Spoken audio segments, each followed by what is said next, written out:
তাল এই মৌসুমী ফলের জন্য আমরা সারা বছর অপেক্ষা করে থাকি, আর একবার হাতে পেলেই উৎসবের রান্না শুরু। তাই আজ বানাচ্ছি তালের বড়া। তাল ছাড়িয়ে রস বের করাটা একটু ঝামেলার, তবে এন্ড রেজাল্টটা পুরোটাই ওয়ার্থ ইট। প্রথমেই তালটা ভালো করে ছাড়িয়ে পুরো রসটা বের করে নিতে হবে।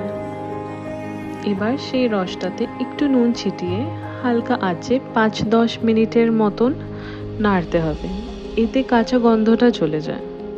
এবার পালা ব্যাটার বানানোর। একটা বড় বাটিতে নিতে হবে 2 ভাগ তালের রস, 1 ভাগ চিনি, 1 ভাগ নারকেল, 1 ভাগ সুজি আর 1 ভাগ ময়দা।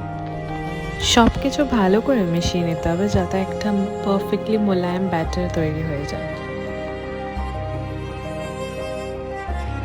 এবার কড়াইতে তেল গরম করে নিতে হবে, আর তেলটা গরম হলেই ব্যাটারটাকে অল্প অল্প করে কড়াইতে দিন।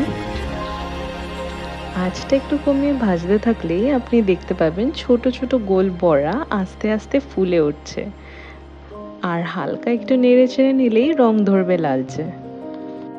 আর রং ধরলেই আপনি ভালো করে তেলটা ছেঁকে ওটাকে তুলে নেবেন।